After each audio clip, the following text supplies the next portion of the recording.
គម្រោងការងារថ្មីណែនាំដោយបងប្រឆាយសុភ័ណ្ឌឯកនាយកក្រុមហ៊ុន Luxury Pest Control មួយចាស់គាត់ណែនាំភ្ញៀវឲ្យនិយាយទៅការងារហ្នឹងដំបូងខ្ញុំស្មានតែនៅជាន់ក្រោមតែមិននៅជាន់ក្រោមណានៅជាន់លើនៅជាប់អាគារវឌ្ឍនៈហើយឡើងនិយាយទៅឡើងហ្នឹងឡើងច្រើនជាន់ដែរក្នុងទៅបានដល់លើនិយាយទៅ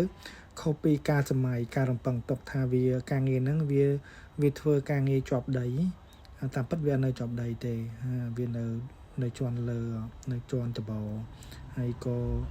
ជាលើកទី1ដែរដែលគិតតែថាចេះយើងឡើងដល់ជាន់លើហើយស្ទើរមានកន្លែងតារាងបាល់ទាត់ហ្នឹងវានៅជាន់លើ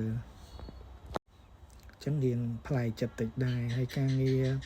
មួយនឹងផងដែរ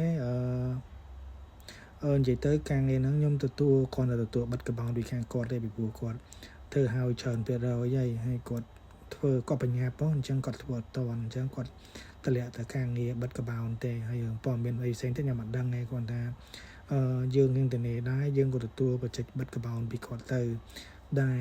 ការងារហ្នឹងវាមានបណ្ដោយប្រហែលជា40ម៉ែត្រហើយបរិយាកាសល្អតានៅចិត្តអាគារវឌ្ឍនៈហើយធ្លាប់តែរហដងធ្វើការដាច់តែពេលធ្វើតពីគេហ្នឹងអត់ធ្លាប់ដែរតែអត់អីទេចង់និយាយថានិយាយទៅយើងធ្វើការងារអត់បានណាយើងការងារអីក៏យើងធ្វើដែរ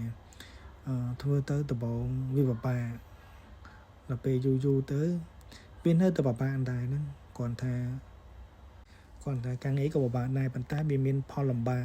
រៀងខ្លួនការងារនេះពិបាកបែបផ្សេងការងារនោះពិបាកបែបផ្សេងហើយនិយាយទៅការងារហ្នឹងពួកយើងមានកម្រងចូលធ្វើថ្ងៃច័ន្ទអញ្ចឹងថ្ងៃច័ន្ទហ្នឹងយើងទទួលបិទកបោននិងសកម្មភាពផ្សេងទៀតអញ្ចឹងពេលដែលសកម្មភាពផ្សេងទៀតចាំមើលយើងថតចប់ការងារកាហ្វេម្នាក់មួយកែវហើយមកកន្លែងធ្វើការបន្តទៀតអរគុណច្រើន